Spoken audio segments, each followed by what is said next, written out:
लोग चीख रहे थे, दाड़े मार रहे थे, बस कुछ लेट गए, हम भी लेट गए पूरी ट्रेन में, सब लोग लेट गए कि अपनी जान बचाए। बस बाहर से कुछ फायरिंग हुई, ब्लास्ट हुए।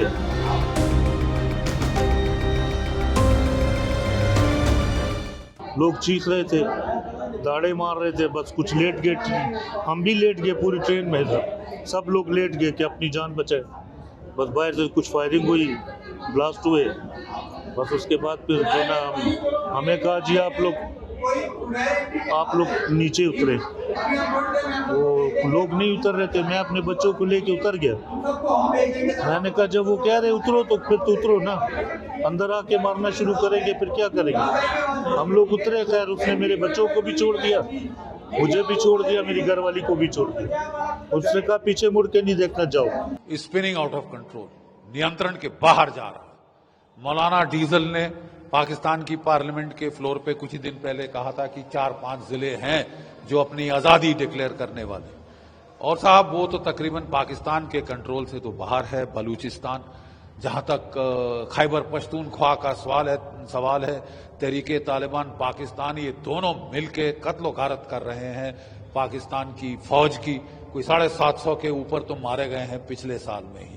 और एक हम डिमोरलाइजेशन सी जो देख रहे हैं वहां पे पाकिस्तान की फौज में, जितनी कैजुअल्टीज हो रही हैं, धड़ाधड़ मारे जा रहे हैं बेचारे। तो देखना यह है कि ये बलूचिस्तान में ये जो ट्रेन का उन्होंने हाईजैक किया है, ये बड़ा सिग्निफिकेंट है, क्योंकि एक ट्रेन में कोई 450-500 लोग होते हैं, तो वो पूरे के पूरे इन्होंने हॉस्टेज बना लिए हैं। कह रहे हैं कि औरतें बच्चों को छोड़ दिया है। पहली खबर आई थी कि 100 के करीब इन्होंने हॉस्टेज बनाए हैं, अब खबर आ रही कि नहीं, पूरी ट्रेन तकरीबन अभी तक इनकी हॉस्टेज है। और पाकिस्तान को ये उन्होंने धमकी दी है कि अगर तुमने कुछ किया तो ये सारे हॉस्टेजेस को शूट कर देंगे। ये बड़ा डेलिकेट ऑपरेशन होता है हॉस्टेज रेस्क्यू, और मुझे नहीं विश्वास कि पाकिस्तान की आर्मी इतने डेलिकेट ऑपरेशन इतने नाजुकी से कर लेगी कि बगैर आम जनता को मारे वो टेररिस्टों को खत्म करें। बड़ा प्रिसीजन ऑपरेशन होते हैं, हमारी एनएसजी कर लेती है, लेकिन पाकिस्तान की फौज का स्टाइल है कि वो रंगत दिखाते हैं, वो अपने F-16 ले आएंगे, तोपे ले आएंगे, टैंक ले आएंगे, और जनता को, जनार्दन को उसमें कुचल देंगे बीच के अंदर। तो अगर ऐसा होगा तो पाकिस्तान में ही बवाल खड़ा होगा। पाकिस्तान को बड़ा फूंक कर ऑपरेशन करना होगा। ऑलरेडी वो हॉस्टेज नेगोशिएशंस ऐसी हालतों में शुरू की जाती हैं, और उससे टाइम गेन किया जाता है, पता करने कौन किधर कहाँ कितने हैं, कहाँ है, कैसे इन पे अटैक किया जाए। रात में ऑपरेशन ज्यादा प्रेफरेबल होते हैं, लेकिन रात में ऑपरेशन जो है उसमें कौन सिविलियन कौन टेररिस्ट ये ढूंढना बड़ा मुश्किल होगा। शायद इनको डे लाइट में करना पड़ेगा। इन्होंने ट्रेन में आग तो लगा ही दी है, तो ये काफी हैम हैंडेड ऑपरेशन मुझे लगता है पाकिस्तान की फौज करेगी, जिससे सिविलियन बेवजह मारे जाएंगे और ज्यादा गफलत बढ़ेगी। पाकिस्तान की फौज को आपको याद होगा 1971 के बाद पहले तो जनरल टिक्का खान साहब ने बुचर ऑफ बांग्लादेश का टाइटल अर्न किया था वहां पे कत्लोगारत करके। फिर वो बलूचिस्तान 1973 में वो फिर बुचर ऑफ बलूचिस्तान के नाम से वो कुख्यात हुए थे। अपनी फौज के साथ पागलों की तरह टूट पड़े थे आम जनता, आम आवाम पे। अब ये नहीं चलेगा साहब, क्योंकि अब पाकिस्तान को अगर वो ऐसी हरकतों से बाज नहीं आए, जेनोसाइडल मारकाट, औरतें बच्चे मारने, सिविलियंस मारने, जब तक वो बंद नहीं करेंगे, प्रॉपर काउंटर इंसर्जेंट ऑपरेशन नहीं करेंगे पिन पॉइंटेड, उसमें साहब आपको सर्जन नाइफ लगाना पड़ता है। वो क्या कहते हैं, कसाई का झटका नहीं आप मार सकते। बट पाकिस्तान की फितरत रही है कि जब भी वो काउंटर इंसर्जेंट ऑपरेशंस करते हैं तो पहले तोपें चलाते हैं, F-16 चलाते हैं, सब कुछ चलाते हैं। भारत की फौज ही है जो केवल राइफलों से कंट्रोल करती है, उसमें बेवजह नुकसान नहीं होता। क्या पाकिस्तान की फौज ऐसा कर पाएगी? ये बड़े टेस्ट पे है। पूरी दुनिया की आंखें अब बलूचिस्तान की ओर है, और बलूचिस्तान मुझे तो लगता है अब समय की बात है। No army can withstand the strength of an idea whose time has come, ये विक्टर ह्यूगो ने कहा था, और 1971 के पहले ये बहुत लागू था। आज फिर हमें लग रहा है हम जो लड़े हुए हैं 1971 का युद्ध, हमें फिर लग रहा है कि साहब the time for the birth of Balochistan has come.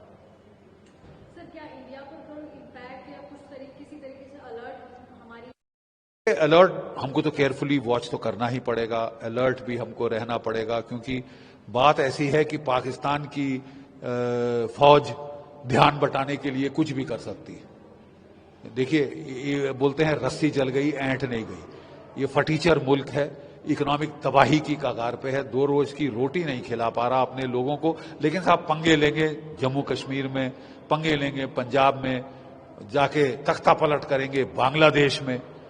ठीक है, तो ये अगर अपने गरमान के अंदर झांकें, अपने घर में झांकें, तो ज्यादा इनके लिए बेहतर होगा।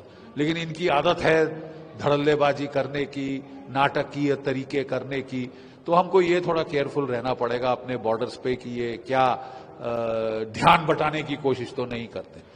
लेकिन ये अब अपनी मौत मर रहे हैं। जब वो कहते हैं जब सियार की मौत आती है तो शहर की तरफ भागता है। तो दोनों जो है बलूच इनके पीछे पड़े हैं, सिंधी इनके पीछे पड़े हैं, खैबर पख्तूनख्वा के तहरीक तालिबान पाकिस्तान इनके पीछे पड़ी है, और अब तो जो तालिबान काबुल में है वो भी इनसे सख्त नाराज है, वो भी लड़ाई की धमकी दे रही है, क्योंकि इन्होंने अपने F-16 तैयारे भेजे और वहां पे बेवजह औरतें बच्चे मार के आए हैं, कोई 54 से ज्यादा। तो वो भी तिल मिलाए हुए हैं, वो भी बदला लेंगे। ये सोच रहे थे हमारी जूती की नोक बन के रहेगा अफगानिस्तान, वो तो होने से रहा। ISI के चीफ वहां की फोकट की विस्की पीने काबुल पहुंच गए थे जब तालिबान का राज आया था, और उन्होंने सोचा था कि हमको स्ट्रेटेजिक डेप्थ मिल गई। स्ट्रेटेजिक डेप्थ तो दरकनार साहब, अब आपकी तबाही का वक्त आ रहा है। Sir, want to ask in English, sir, passenger in BLA captivity, 6 security personnel killed. So, देखिए, this is the major terrorist incident. You know, we have heard of aeroplane hijacks and all that, but उसके खिलाफ सारी security forces all over the world उन्होंने बड़े procedures बना दिए हैं ताकि हो ना सके। बड़ी चेकिंग होती है एयरपोर्ट्स पे, बट ट्रेन हाईजैक ये तो एक नया है। और इसमें प्रॉब्लम यह है कि जो हॉस्टेजेस की नफरी है वो बहुत बड़ी है।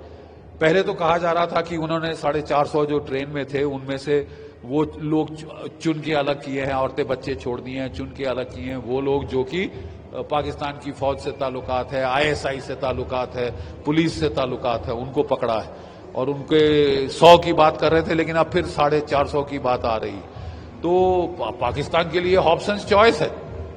अगर वो ज्यादा फोर्स का इस्तेमाल करता है और सिविलियन मार डालता है, वो भी उसके बरखिलाफ जाएगा। कुछ नहीं करता, वो भी नहीं कर सकता।